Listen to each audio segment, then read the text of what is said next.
नमस्कार दोस्तों, मेरा नाम है विजय कुमार गिरी और मैं आप लोगों का एक बार फिर से स्वागत करता हूं अपने यूट्यूब चैनल जिसका नाम है सुगा क्लासेस फॉर एग्रीकल्चर। दोस्तों, आज के वीडियो में हम लोग बात करने वाले हैं एक कॉम्पिटिटिव बुक ऑफ एग्रीकल्चर जिसको लिखा है डॉक्टर निमरा सुंडा जी ने। आज हम लोग इसका 143वां लेक्चर पढ़ने वाले हैं, जिसमें आज हम लोग एक नया चैप्टर स्टार्ट करने वाले हैं और वो चैप्टर है निमेटोलॉजी। इसमें हम पढ़ेंगे निमेटोलॉजी से रिलेटेड जो कुछ इंपॉर्टेंट पॉइंट्स हैं जो कि बुक में दिए गए हैं, उनके बारे में आप लोगों को डिटेल में पढ़ाने वाला हूँ। सबसे पहले मैं पढ़ाना स्टार्ट करूँ उससे पहले मैं आप लोगों को बता दूं कि निमेटोलॉजी है वो दो शब्दों से बना है। एक तो होता है नीमा और दूसरा होता है लोगस। ठीक, तो ये नीमा का मतलब होता है धागा और लॉगस का मतलब होता है स्टडी। क्या होता है? स्टडी। तो निमेटोलॉजी क्या होता है? ऐसा ऑर्गेनिज्म का अध्ययन करना होता है जो कि धागे नुमा संरचना के होते हैं, यानी कि जिसको हम क्या बोलते हैं, फीताकृमि या फिर सूत्रकृमि शायद कहते हैं इसको। तो ये क्या होता है? निमेटोलॉजी बोले तो नीमा यानी कि धागे नुमा जो हमारे जीव होते हैं उनका अध्ययन करना। ये एक तरीके के माइक्रो ऑर्गेनिज्म होते हैं जो कि हमारे प्लांट्स में पाए जाते हैं और प्लांट को डैमेज करते हैं। प्लांट को डैमेज कैसे करेंगे? प्लांट के ज़्यादातर रूट को खाते हैं और जब रूट पौधों की डैमेज हो जाती है तो क्योंकि रूट से ही सभी न्यूट्रिएंट पौधे में जाते हैं, तो जब रूट ही डैमेज हो जाएगी तो अल्टीमेटली हमारा जो पूरा प्लांट है वो भी डैमेज हो जाएगा। तो इसी के बारे में हम इस लेक्चर में बहुत डिटेल में पढ़ने वाले हैं। तो चलिए शुरू करते हैं पढ़ना। सबसे पहले मैं आप लोगों को बता दूं कि अगर आप लोग बीएससी एग्रीकल्चर कर रहे हैं और आप इस समय फर्स्ट सेमेस्टर में हैं तो आप ये जो 8 सब्जेक्ट यहाँ पर दिए गए होंगे ये सभी आप 8 सब्जेक्ट पढ़ रहे होंगे। अगर आप चाहते हैं कि ये 8 सब्जेक्ट आपको डिटेल में पढ़ने को मिल जाए तो आपको क्या करना है, इस क्यूआर कोड को स्कैन करना है और क्यूआर कोड को स्कैन करके क्या करना है, 500 रुपये का पेमेंट करना है। इस क्यूआर कोड को स्कैन करिए, 500 रुपये का पेमेंट करिए और 500 रुपये का पेमेंट करने के बाद क्या करना है कि आपको इस क्यूआर कोड को स्कैन करना है। चाहे आप इस क्यूआर कोड को स्कैन कर लीजिए और चाहे फिर आप टेलीग्राम पर जाइए, तो टेलीग्राम पर जाके आपको क्या सर्च करना है, @विजय कुमार गिरी, बिना स्पेस के लिखना और अंत में लिखना 945। जब आप इसको लिखोगे टेलीग्राम पे तो आपको वहाँ पर एक कांटेक्ट मिल जाएगा। फिर उसी कांटेक्ट पे जाना है आपको, वहाँ पर आपको स्क्रीनशॉट जो आपने 500 रुपये पेमेंट किया है उसका स्क्रीनशॉट भेज देना है और साथ में अपना मोबाइल नंबर वहाँ पर डाल देना है। इसके बाद जो फर्स्ट सेमेस्टर का पूरा सिलेबस है 8 सब्जेक्ट का वो आपको डिटेल में प्रोवाइड कर दिया जाएगा, जिससे आप फंडामेंटल चीज़ें आराम से अच्छे से पढ़ सकते हो। आपका जो डिस्क्रिप्टिव है वो भी अच्छे से तैयार हो जाएगा और बाकी अगर कभी कम्पिटिटिव एग्जाम की तैयारी भी करोगे तो उसमें भी आप लोगों को बहुत मदद मिलने वाली है। मात्र 500 रुपये में आप पूरा डिटेल में 8 सब्जेक्ट पढ़ सकते हो। चलिए अपने टॉपिक पर आते हैं। पढ़ेंगे आज हम इम्पॉर्टेंट पॉइंट जो कि निमेटोलॉजी से रिलेटेड है और वो कौन कौन सी चीज़ें हैं अभी शुरू करते हैं और आराम से पढ़ना। देखिए, सबसे पहला अगर हम पॉइंट की बात करें तो निमेटोलॉजी में जो हम पढ़ने वाले हैं वो है फादर ऑफ निमेटोलॉजी। निमेटोलॉजी के फादर कौन है? वो हैं एस.सी. बस्टिन। जो एस.टी. बस्टिन है इनको फादर ऑफ निमेटोलॉजी माना जाता है। इसके साथ साथ अगर हम बात करें तो फादर ऑफ अमेरिकन या फिर मॉडर्न निमेटोलॉजी। मॉडर्न निमेटोलॉजी यानी कि जो आधुनिक निमेटोलॉजी जो हम इस समय पढ़ रहे हैं वो, और इसके साथ साथ अमेरिकन निमेटोलॉजी के पिता कौन है? तो वो हैं N.A. कॉब। N.A. कॉब को क्या माना जाता है? फादर ऑफ मॉडर्न पैथोलॉजी, या फिर आप कह सकते हो कि father of father of modern nematology या फिर फादर ऑफ अमेरिकन निमेटोलॉजी। उन किसको माना जाता है? N.A. कॉब को माना जाता है। फिर बात करते हैं abnormal increase in number of cell is known as hyperplasia. Hyperplasia क्या होता है और हाइपरट्रॉफी क्या होता है? ये दोनों चीज़ें मैंने बहुत डिटेल में पढ़ा दिया था आपको, लेकिन एक बार मैं फिर से आप लोगों को बता दूं कि हाइपरप्लेसिया में क्या होता है, increase in number of cell. जब एकाएक क्या हो जाता है कि सेल की जो कोशिकाओं की जो संख्या है उसमें वृद्धि होने लगती है। जैसे मान लो कि कोई एक ऐसा टिश्यू है, इस टिश्यू में पहले केवल और केवल इस तरीके से 5 कोशिकाएं हुआ करती थी, लेकिन अब इतनी ही टिश्यू में क्या हो गया कि ढेर सारी कोशिकाएं और बनने लगी। अब इतनी ही जगह में जब ढेर सारी कोशिकाएं बनने लगेंगी तो इस तरीके से एक आउटर ग्रोथ अपने पौधों में देखने को मिलने लगती है। ये आउटर ग्रोथ जो होता है इसी को हम क्या बोलते हैं? हाइपरप्लेसिया बोलने लगते हैं। ध्यान से समझना, जहां पर निमेटोड का इन्फेक्शन हो गया, तो क्योंकि निमेटोड का इन्फेक्शन हो गया तो इस इन्फेक्शन हो जाने की वजह से यहाँ पर सेल डिवीजन बहुत तेज होने लगा, और जब सेल डिवीजन बहुत तेज होने लगा तो सेल की संख्या बढ़ने लगी। अब जब सेल की संख्या बढ़ने लगी तो एक आउटर ग्रोथ देखने को मिल गया, एक गांठनुमा आकृति देखने को मिलने लगी, जिसको हम बोलते हैं हाइपरप्लेसिया। अब दूसरा होता है abnormal increase in the size of cell, जब कोशिकाओं की साइज बढ़ती है। जैसे हाइपरप्लेसिया में क्या होता था कि कोशिकाओं का नंबर बढ़ रहा था, जबकि हाइपरट्रॉफी में क्या होता है, कोशिकाओं का आकार बढ़ता है। यानी कि नॉर्मल स्टेज में अगर कोशिकाएं इतनी बड़ी बड़ी थी, तो जब इसमें हाइपरट्रॉफी हो जाएगी तो ये कोशिकाएं, इनका आकार बड़ा बड़ा हो जाएगा, और ये जो कोशिकाएं हैं वो इतनी बड़ी बड़ी सी हो जाएंगी। तो इनको हम क्या बोलते हैं, हाइपरट्रॉफी बोलते हैं। अब ये हाइपरट्रॉफी या फिर हाइपरप्लेसिया जो होता है, ये found at feeding site of Meloidogyne. Meloidogyne का जो फीडिंग साइट होता है, यानी कि मेलोडोगाइनी क्या होता है, एक तरीके का जीनस है निमेटोड का एक जीनस होता है। ये जहां पर खाता है, पौधे की अगर जड़ में खाएगा तो वहां पर हाइपोट्रॉफी या हाइपरप्लेसिया देखने को मिल जाएगा, और अगर स्टेम को डैमेज करेगा तो स्टेम में देखने को मिल जाएगा। यानी कि जहां पर निमेटोड डैमेज करेगा, फीडिंग साइट जहां होगी, जहां पर निमेटोड खाएगा, वहीं पर ये दोनों सिम्टम आपको देखने को मिलेंगे। बात करते हैं mentek disease of rice is caused by rice root knot. Rice root knot जो निमेटोड होता है, इसकी वजह से एक बीमारी लगती है जिसको हम मेंटेक डिजीज बोलते हैं। और राइस रूट नॉट जब निमेटोड लग जाता है तो राइस में ढेर सारे सिम्टम आपको देखने को मिल जाते हैं, और वो सभी ढेर सारे सिम्टम मैं आप लोगों को बता दे रहा हूँ। सबसे पहले क्या होगा, येलोइंग होने लगती है। क्या होता है, पत्तियों में येलोइंग होने लगती है। इसके साथ साथ जो ग्रोथ होती है ये रुक जाती है। पौधों की जो ग्रोथ है ये बिल्कुल रुक जाएगी। पौधों की जो हाइट है ये बढ़ेगी नहीं। ठीक, पौधों में ऐसे लगेगा कि जैसे वाटर की कमी है। ठीक, ये ऐसे लगने लगेगा कि जैसे पौधों में पानी की कमी हो गई है। ऐसे लगने लगता है कि न्यूट्रिएंट की कमी हो गई है। और पत्तियों की जो ग्रोथ होती है वो बिल्कुल रुक जाती है। हमारी जो यील्ड होती है वो हमारी घट जाती है। आपको एबनॉर्मल दिखने लगेगा पूरा पौधा। और इसके साथ साथ जब आप पूरी फील्ड को देखोगे तो आपको फील्ड में एबनॉर्मलिटी दिखेगी, एबनॉर्मल फील्ड दिखेगी। जैसे मान लो कि अपनी ये पूरी एक फील्ड है। ठीक, अब ये पूरी फील्ड में यहाँ पर जो पौधे हैं वो बिल्कुल सूखे पड़ गए हैं, यहाँ का पौधा ठीक है।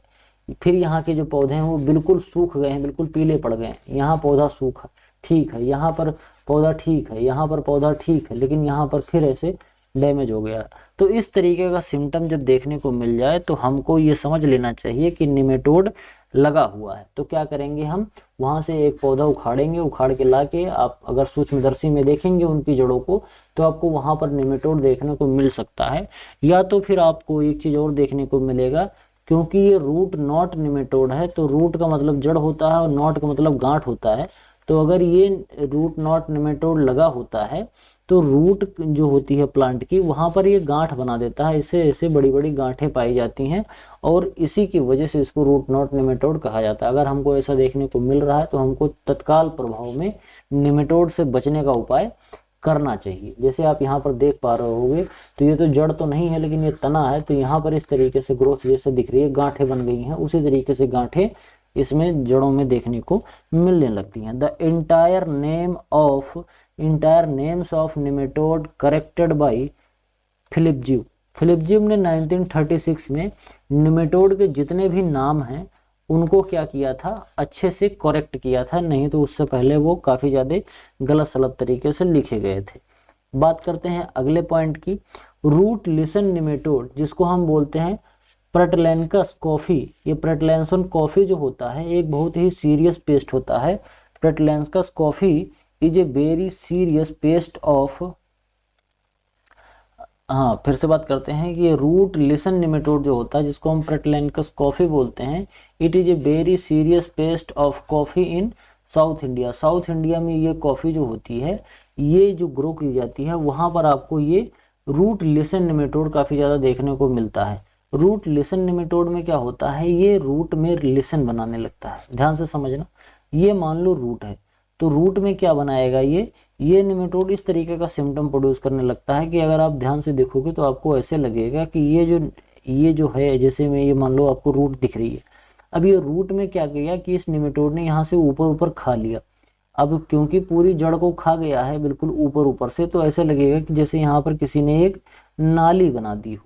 ठीक, तो उस तरीके से नाली नुमा संरचना देखने को मिल जाती है, जिसको हम क्या बोलते हैं, रूट लिसन निमेटोड। ये कौन सा निमेटोड होता है, प्रेटेलेंकस कॉफी। ये प्रेटेलेंकस कॉफी जो होता है ये साउथ इंडिया में पाया जाता है और काफी ज्यादा सीरियस पेस्ट होता है। बात करेंगे burrowing nematode. Burrowing nematode, burrowing का क्या मतलब होता है, सुरंग बनाने वाला। ये क्या करता है, ये निमेटोड प्लांट के ऐसे रूट में घुस जाएगा और वहां पर सुरंग बनाएगा। अगर आप बहुत ध्यान से देख पा रहे होंगे तो आपको ये दिख रहा होगा कि निमेटोड इसके अंदर ऐसे घुस गया और घुसने के बाद यहाँ पर एक अच्छी सुरंग बना दी है। अब सुरंग बन जाने की वजह से इसके जो संवहन बंडल है, इंसेक्ट के अंदर के संवहन बंडल, सॉरी प्लांट के अंदर के संवहन बंडल बोले तो जो इसके अंदर जाइलम और फ्लोएम होता है, ये दोनों डैमेज हो जाते हैं। तो न्यूट्रिएंट का जो ट्रांसलोकेशन होता है वो अच्छे से हो नहीं पाता और हमारा पौधे की जो ग्रोथ होती है वो रुक जाती है, अल्टीमेटली हमारी यील्ड भी घट जाती है। तो लिसन वाला निमेटोड क्या करता है कि ऐसे ऊपर ऊपर बिल्कुल ऐसे नाली से बना रहा है, और ये बोरोइंग निमेटोड जो है वो क्या कर रहा है, अंदर एक क्या बोल रहा है, अंदर क्या बना रहा है, एक सुरंगनुमा चीज बना रहा है, जिसका अगर हम साइंटिफिक नेम की बात करें तो वो होता है रोडोफोलस सिमिलिस। रोडोफोलस सिमिलिस जो होता है वो बहुत ही सीवियर डैमेज करता है अपनी फ्रूट क्रॉप को और स्पाइसेस क्रॉप को, यानी कि मसाले वाले फसलों को और फलों वाली फसलों को ये बहुत ज़्यादा नुकसान पहुंचाता है, और रिस्पॉन्सिबल होता है spreading decline in citrus in Florida. Florida में सिट्रस के अंदर जो स्प्रेडिंग डिक्लाइन आता है ये किसकी वजह से आता है, वो रोडोफिलस सिमिलिस की वजह से आता है, क्योंकि ये एक बोरोइंग निमेटोड है और ये रूट में इस तरीके से बोरो बना के पौधे को नुकसान पहुंचाता है। Citrus nematode causes slow decline and dieback in citrus, dieback of citrus. अब ये डाईवैक क्या होता है, अगर आप लोग हमसे पढ़ रहे होंगे तो मैंने आप लोगों को बहुत अच्छे तरीके से बता दिया था, लेकिन मैं एक बार फिर से बता दे रहा हूँ। मान लो कि अपने पास ये पौधा है, ठीक, एक पौधा है और यहाँ मैं तत्काल प्रभाव से एक पौधा पूरा रेडीमेड तैयार कर दे रहा हूँ। ठीक, ये आपका पौधा तैयार हो गया। अब अगर आप ध्यान से देखोगे तो ये पौधे का सबसे टर्मिनल पोर्शन होता है। ठीक, ये सब चीज़ें क्या है, ये पौधे की बिल्कुल टर्मिनल पोर्शन है, यानी कि ये सबसे नई चीज़ें हैं। यहाँ पर नई पत्तियाँ, नए फूल और फल, नई सभी चीज़ें निकलती हैं। इसके बाद अगर हम बात करें तो ये जैसे जैसे हम नीचे आते जाएंगे हमको ये पौधा पुराना होता जाएगा, यानी कि यहाँ से की चीज़ें पुरानी होती जाएंगी। तो जब स्लो डिक्लाइन होता है या फिर डाई बैक होता है तो इस कंडीशन में सबसे पहले प्लांट की जो नई पत्तियाँ होती हैं वो सूखती हैं, नए फूल जो होते हैं वो डैमेज होते हैं, फ्लावर डैमेज होते हैं, फ्रूट डैमेज होते हैं, फिर धीरे धीरे उसके बाद जो नई ब्रांचेस होती हैं वो डैमेज होती हैं, फिर पुरानी ब्रांचेस डैमेज होती हैं, फिर धीरे धीरे करके ये जो मेन ट्रंक होता है, मेन स्टेम होता है, ये भी डैमेज होने लगता है और अंत में ये पूरा पौधा ही डैमेज हो जाता है। तो इसको हम क्या बोलते हैं, डाईबैक या फिर स्लो डिक्लाइन।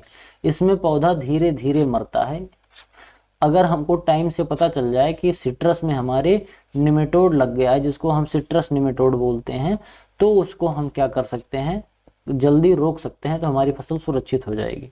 रेनिफॉर्म निमेटोड जो होता है वो सेकंड इम्पॉर्टेंट निमेटोड होता है वेजिटेबल में, क्योंकि पहले नंबर पर कौन आता है, रूट नॉट निमेटोड। जब हम निमेटोलॉजी आगे चल के डिटेल में पढ़ेंगे तो हम निमेटोड में सबसे ज़्यादा जो इम्पोर्टेंट निमेटोड है वो है रूट नॉट निमेटोड। हम सबसे ज़्यादा इसी रूट नॉट निमेटोड के बारे में ही पढ़ेंगे, क्योंकि ये जो रूट नॉट निमेटोड होता है ये ज़्यादातर पौधों में लगता है और ज़्यादातर पौधों को ये डैमेज करता है, इस वजह से इसको हम ज़्यादा पढ़ेंगे। उसके बाद जो दूसरा निमेटोड होता है वो होता है रेनिफॉर्म निमेटोड। तो ये रेनिफॉर्म निमेटोड भी हम पढ़ेंगे। तो पहले नंबर पे कौन आता है, रूट नॉट निमेटोड आता है। दूसरे नंबर पे क्या आता है, दूसरे नंबर पे अपना आता है रेनिफॉर्म निमेटोड आता है। इसके बाद जो अगला पॉइंट है, the nematode body is basically bilaterally symmetrical. जो निमेटोड की बॉडी होती है वो बायलेटरली सिमेट्रिकल होती है। बायलेटरली सिमेट्रिकल का मतलब क्या होता है कि आपको यहाँ पर दिख रहा होगा ये निमेटोड है, और अगर इस निमेटोड को हम इस तरीके से ऐसे इसको फाड़ दें, यानी कि इसको अगर हम बिल्कुल इस तरीके से ऐसे अलग कर दें तो इसके जो दो टुकड़े हो जाएंगे तो ये दोनों टुकड़े बिल्कुल सेम ही दिखेंगे। जैसे मान लो कि मेरे पास एक ये बिस्किट है, अब इस बिस्किट को मैंने यहाँ से ऐसे तोड़ दिया या काट दिया तो क्या होगा, हमको एक भाग मिलेगा और ये दूसरा भाग मिलेगा।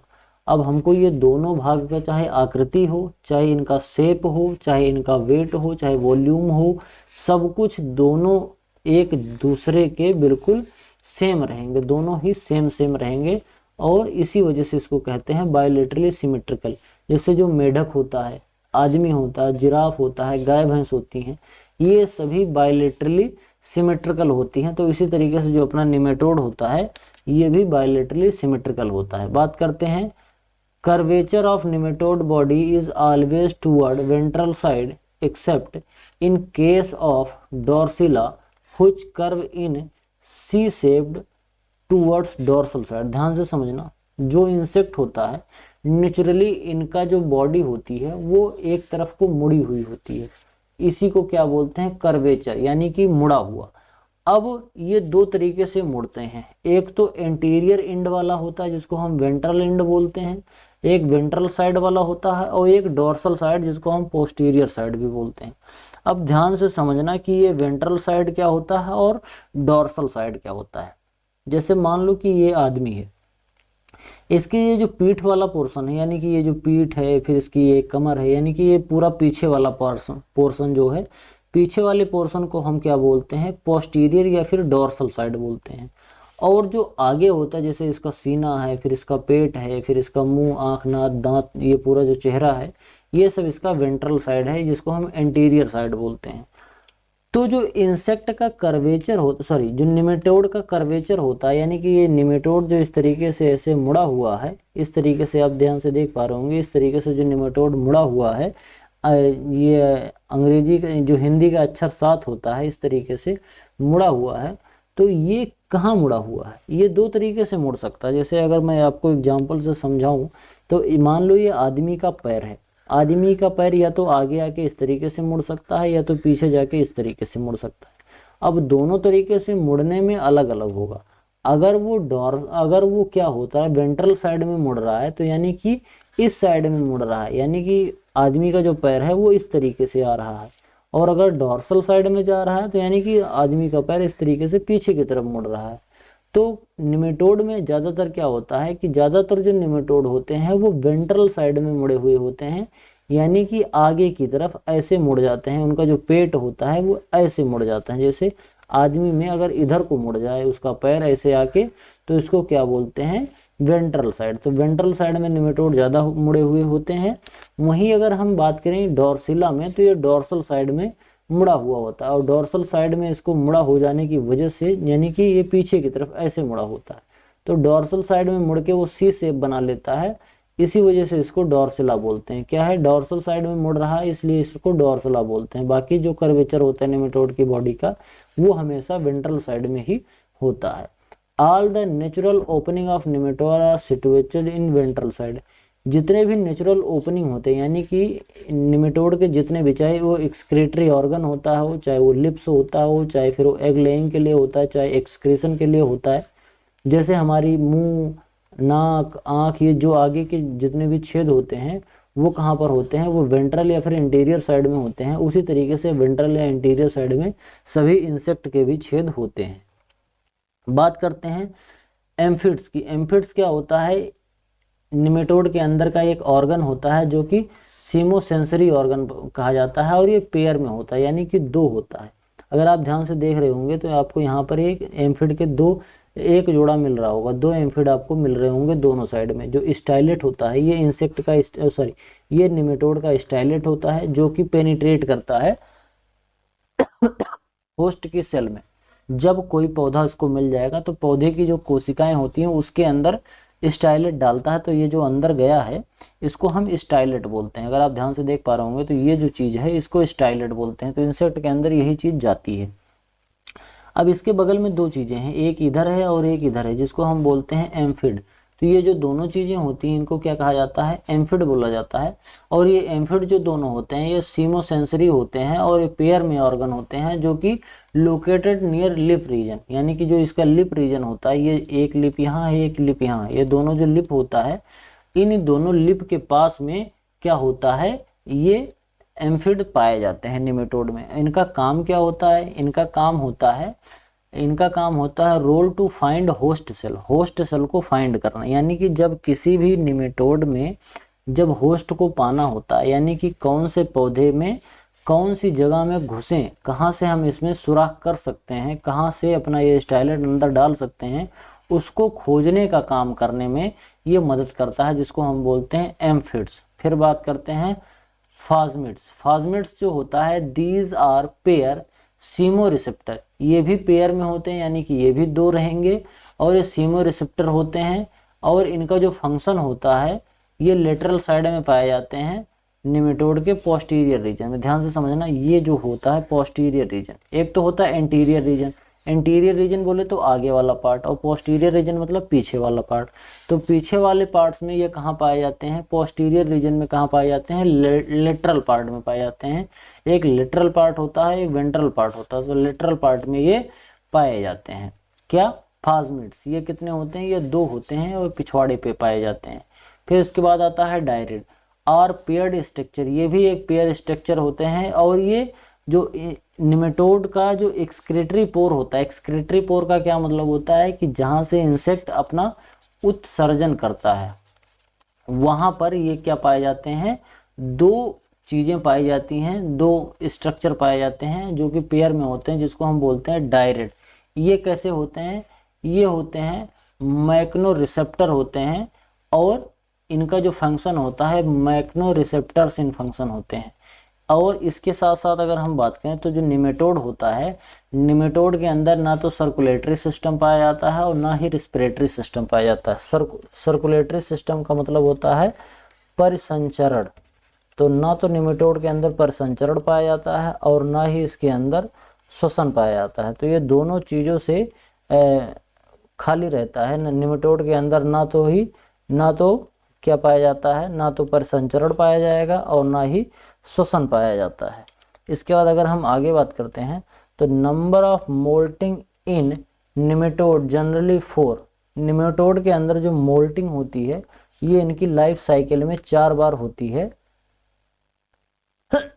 इसका मतलब ये है कि जो निमेटोड होते हैं, इनमें 4 लार्वल स्टेज पाई जाती है। ध्यान से समझना। सबसे पहले तो हम ये समझ लेते हैं कि ये जो टर्म मिला है अपने को मोल्टिंग, ये होता क्या है। आप लोगों ने सांप देखा होगा। जो सांप होता है वो क्या करता है? केचुली छोड़ता है। सांप की केचुली समझते हो? सांप अपनी चमड़ी ऊपर की जो सबसे ऊपरी परत होती है सांप की, वो एक टाइम ऑफ ड्यूरेशन के बाद वो क्या करता है? अपनी चमड़ी को छोड़ देता है, वो निकाल देता है। एक सेमी ट्रांसपेरेंट टाइप की झिल्ली होती है जो कि सांप कुछ समय अंतराल पर निकालता रहता है। इसी केचुली निकालने की प्रक्रिया को ही क्या बोलते हैं? मोल्टिंग बोलते हैं। तो इस तरीके से जो इंसेक्ट होता है, इंसेक्ट में 4 मोल्टिंग होती है। इसके बाद हम बात करें in plant parasitic nematode, the first moulting कहाँ होती है? फर्स्ट मोल्टिंग तो इसकी होती है अंडे के अंदर। जब निमेटोड बिल्कुल अंडे के अंदर होता है, एग के अंदर होता है, तो पहली मोल्टिंग तो इसकी यहीं हो जाती है। इसके बाद जब इसकी दूसरी मोल्टिंग होती है, तब इसमें स्टाइलेट निकलता है। यानी कि आपको ये जो एक ऐसे सुई नुमा चीज़ दिख रही है, ये जो चीज़ आपको यहाँ पर दिख रही है, ये स्टाइलेट जो होता है वो कब निकलता है? सेकंड जो लार्वल स्टेज होती है, J2 जिसको हम बोलते हैं, ये दूसरी बार जब मोल्टिंग कर रहा होता है तब निकलता है स्टाइलेट। बात करते हैं अंगोनिया ट्रिटिसाई अंडरगो क्वेसेंट इन J2 for up to 28 to 32 years. ध्यान से समझना। अंगोनिया ट्रिटिसाई जो होता है, ये क्या करता है? सुसुप्ता अवस्था में चला जाता है जब इसका दूसरा मोल्टिंग स्टेज स्टार्ट होता है। ये कितने दिन तक? लगभग 28 से 32 दिन तक 28 से 32 साल तक के लिए चला जाता है। ध्यान से समझना। जब इंसेक्ट में बार बार बोल दे रहा हूँ, आप निमेटोड ही समझना। जब ये निमेटोड क्या करता है, पहली मोल्टिंग तो इसकी कहाँ हो जाएगी? अंडे के अंदर, जैसे सब में होती है।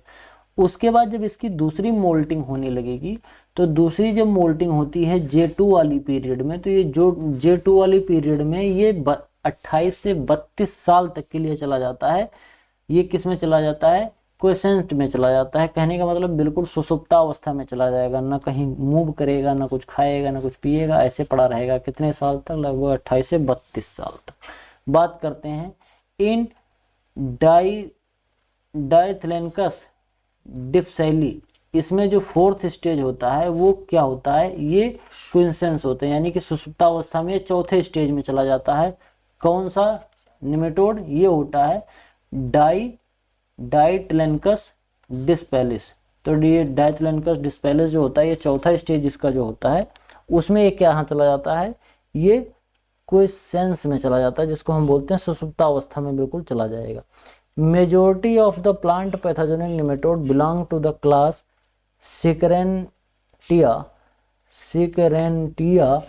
And the order Tylenchida. जितने भी निमेटोड पाए जाते हैं प्लांट में, प्लांट के जितने भी प्लांट पैरासिटिक निमेटोड होते हैं वो या तो फिर क्लास की किस क्लास के होंगे, सिकरेंटिया में पाए जाएंगे, और इनका जो ऑर्डर होता है वो थैलेनोइडिया में होता है। थैलेनोइडिया ऑर्डर के ही सभी होते हैं।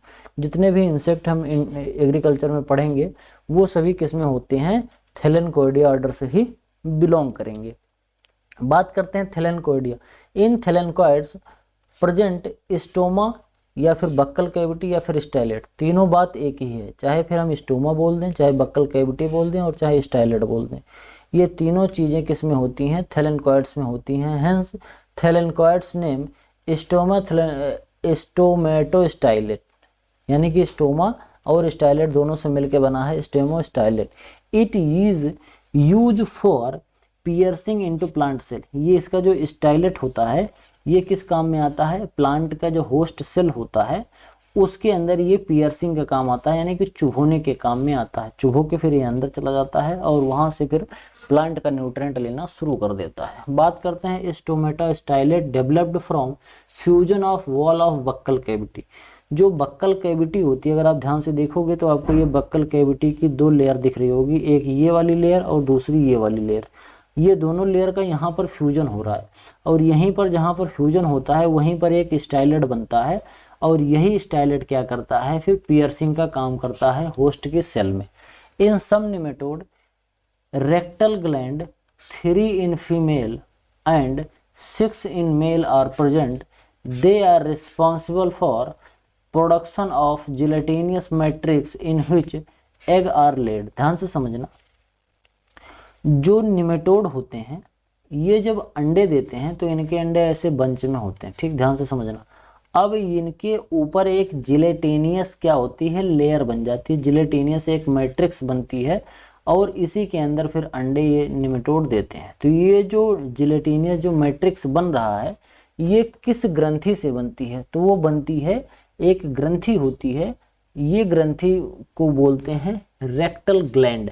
अब ये रेक्टल ग्लैंड कितने कितने होते हैं, रेक्टल ग्लैंड जो फीमेल होती है, फीमेल में केवल 3 होते हैं, फीमेल के अंदर कितने होते हैं, 3 होते हैं, और मेल के अंदर कितने होते हैं, मेल के अंदर ये 6 पाए जाते हैं।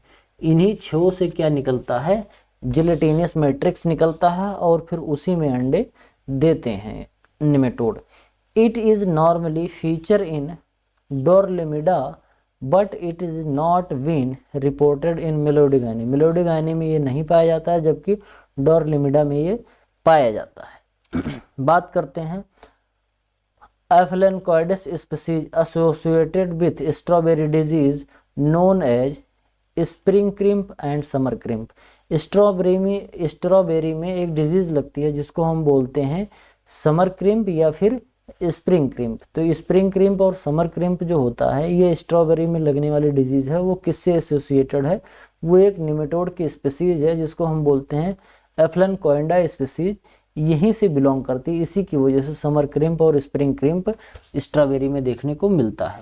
बात करते हैं root rot cause on potato tuber. Potato के अंदर जो ट्यूबर होता है, पोटैटो का जो ट्यूबर होता है उसमें रूट रॉट किसकी वजह से लगता है, वो लगता है डाइथेलेनकस डिस्ट्रक्टर। क्या होता है, डाइथेलेनकस डिस्ट्रक्टर एक निमेटोड का साइंटिफिक नेम है।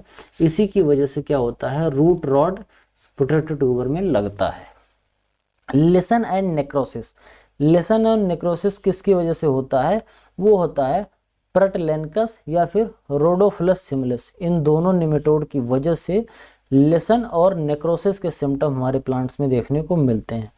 पहला जो जर्नल निमेटोलॉजी में दुनिया में पब्लिश किया गया था उस जर्नल का नाम था Nematologica. Nematologica was the first journal which is published on the topic of on the subject of nematology. ठीक, पूरी दुनिया में सबसे पहले निमेटोलॉजी पर जो जर्नल पब्लिश हुआ था उसका क्या नाम था? निमेटोलॉजिया।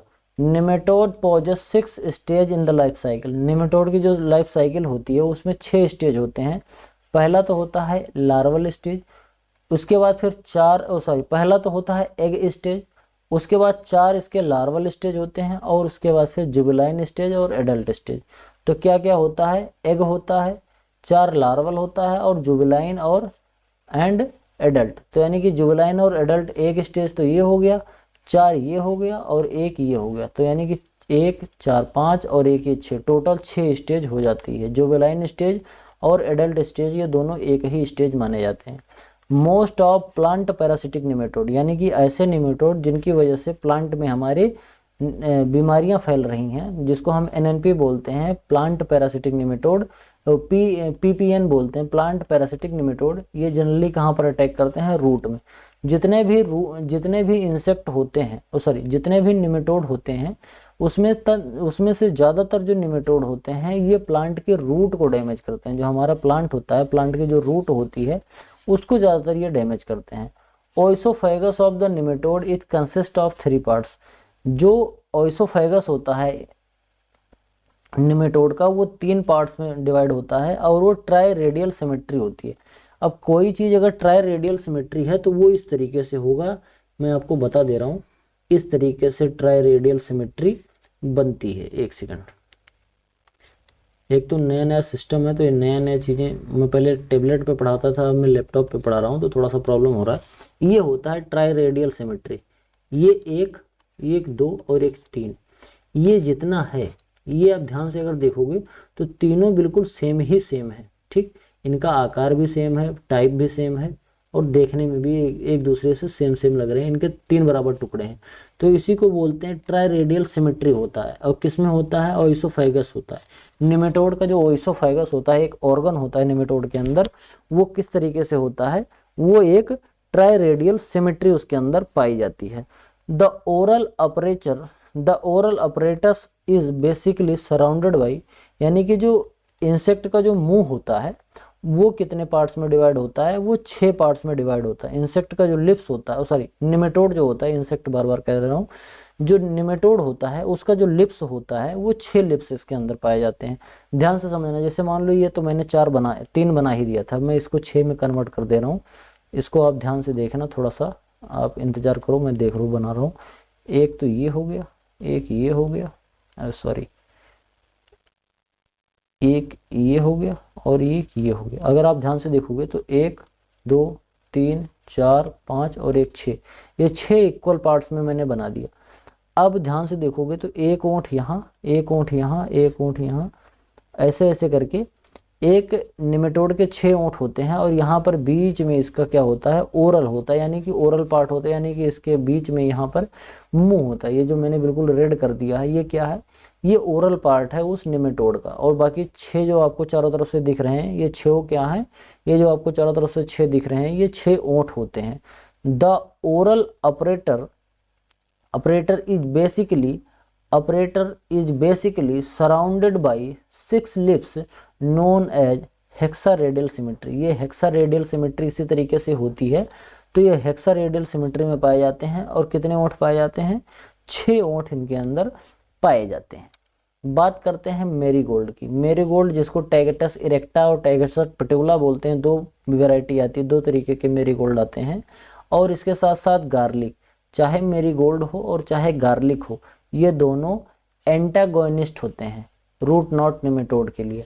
रूट नॉट निमेटोड के लिए एंटागोनिस्ट का मतलब ये होता है कि अगर मेरीगोल्ड की खेती कर रहे हैं या फिर गार्लिक की खेती कर रहे हैं किसी ऐसे फील्ड में जहां पर पहले से निमेटोड लगे हुए हैं, ये रूट नॉट निमेटोड की पॉपुलेशन ज़्यादा है, तो ये दोनों उनको ख़त्म कर देंगे, प्रतिरोधी होते हैं। यानी कि अगर ये पौधे लग जाएंगे, चाहे गार्लिक लग जाए चाहे फिर मेरीगोल्ड लग जाए, तो जो ये रूट नॉट निमेटोड है इनकी जनसंख्या घटने लगती है, ये वहाँ से भागने लगते हैं, क्योंकि मेरीगोल्ड के अंदर और गार्लिक के अंदर एक तरीके की प्रतिरोधिकता होती है। All genera of virus vector nematode belong to order Dorylaimida. Dorylaimida order से ही बिलोंग करते हैं। जितने भी वायरस के वेक्टर होते हैं, यानी कि ऐसे निमेटोड जो कि वायरल डिजीज को फैलाते हैं, जो कि वायरस को फैलाते हैं, ध्यान से समझना, ऐसे निमेटोड जो कि प्लांट में वायरस को फैलाते हैं, ये सभी केवल और केवल एक ऑर्डर से बिलोंग करते हैं। और वो ऑर्डर कौन सा है? वो ऑर्डर है डोरलेमिडा। ठीक। The all genera of virus vector nematode, virus vector nematode का जो भी जिनेरा है उनके पास क्या होता है? Auto parasitically mode of feeding होती है। Auto parasitically mode of feeding का क्या मतलब होता है?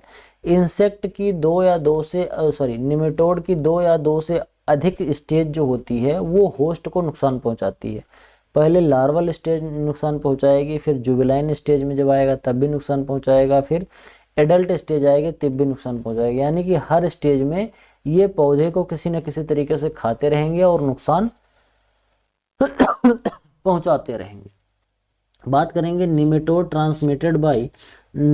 Transmitted only RNA virus. Nematode जो फैलाते हैं वो कौन से वायरस को फैलाते हैं? निमेटोड केवल और केवल जो फैलाते हैं वो आरएनए वाले वायरस को ही फैलाते हैं, डीएनए वाले वायरस को नहीं फैलाते हैं। वायरस 2 तरीके के होते हैं, एक तो होता है डीएनए वाला और एक होता है आरएनए वायरस। इसमें जो जेनेटिक मटेरियल होता है वो डीएनए का बना होता है, इसमें जेनेटिक मटेरियल जो होता है वो आरएनए का बना होता है।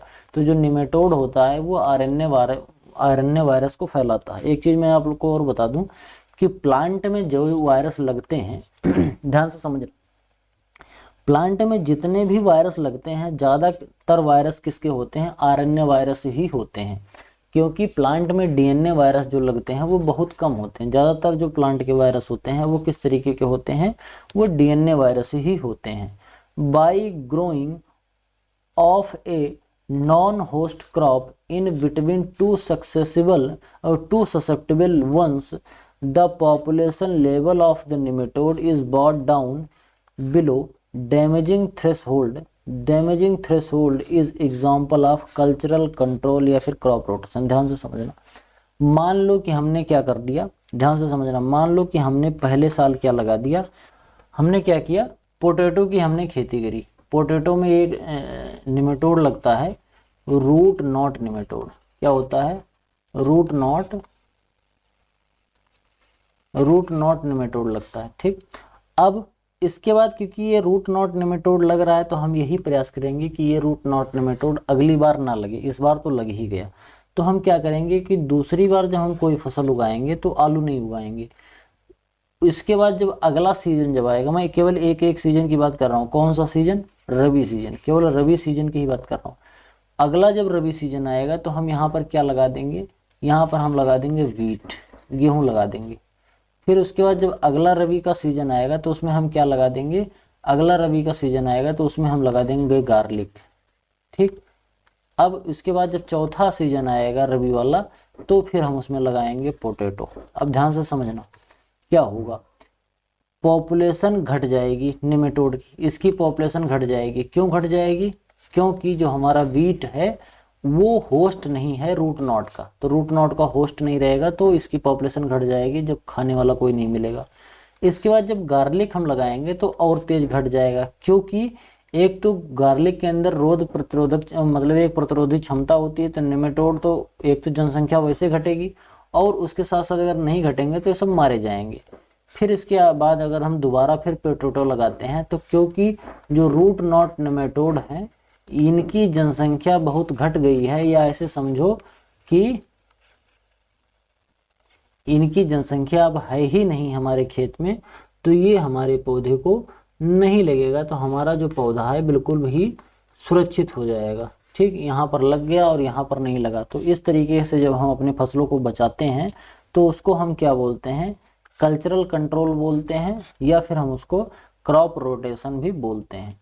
तो आज के लेक्चर में केवल इतना ही। आई होप आपको वीडियो पसंद आया होगा। वीडियो पसंद आया हो तो वीडियो को लाइक करें, चैनल पर पहली बार आए हैं तो चैनल को सब्सक्राइब करें। एक चीज़ मैं आप लोगों को और बता दूं, अगर आप चाहते हैं कि आपको अच्छे से पढ़ाया जाए, अच्छे से आपको कंटेंट मिलता रहे, तो आपको बस एक चीज़ करना है, इस QR कोड को स्कैन करिए और जितना हो सकता है, आप जितना कर सकते हैं उतना हमें फाइनेंशियली सपोर्ट करिए। क्योंकि मैं जॉब करने वाला आदमी हूँ, मैं आप लोगों को फ्री में पढ़ा सकता हूँ, लेकिन मुझे PPT अगर खुद ही बनानी पड़ती है तो मैं पहले PPT बनाता हूँ, जब PPT बन जाती है तब फिर मैं पढ़ाता हूँ। तो कई बार ऐसा होता है कि एक ही दिन में PPT और पढ़ाने का काम दोनों एक साथ हो नहीं पाता, क्योंकि काफ़ी टाइम कंज्यूमिंग चीज़ होती है। तो मैं चाहता हूं कि आप लोग थोड़ा थोड़ा हमें फाइनेंशियली सपोर्ट करें, क्योंकि YouTube के जो एडसेंस से जो हमको मिलता है वो इतना कम मिलता है कि मैं आपको बता भी नहीं सकता। और इस चीज़ को ओवरकम करने के लिए मैंने ये सोचा है कि आप लोग हमें थोड़ा थोड़ा सा फाइनेंशियली सपोर्ट दीजिए, जिससे मैं एक ऐसे आदमी को हायर कर सकूं जो मेरा PPT बना दे और मेरे काम में थोड़ी सी हमारी मदद कर दे, जिससे कि आप लोगों को जो ये कंटेंट है वो इसकी जो क्वालिटी है वो थोड़ी और बढ़ जाए। जैसे कि अभी मैं आप लोगों को टेबलेट पे पहले पढ़ाता था, टैब था मेरे पास, लेकिन अब मैं लैपटॉप पे पढ़ाने लगा हूँ। तो मैं धीरे धीरे अपने जो इक्विपमेंट हैं पढ़ाने वाले उसको भी अपग्रेड कर रहा हूँ, और इसके साथ साथ मैं एक आदमी भी हायर कर सकूं जो कि PPT बनाए और हमारे और जो और एक्सटर्नल काम होते हैं उसको भी वो पूरा कर सके। इस वजह से आपके फाइनेंशियल सपोर्ट की बहुत ज़्यादा ज़रूरत है। तो अगर आप फाइनेंशियली सपोर्ट कर सकते हैं तो ज़रूर करिए। मिलते हैं किसी दूसरी वीडियो में, तब तक के लिए इजाज़त दीजिए। धन्यवाद।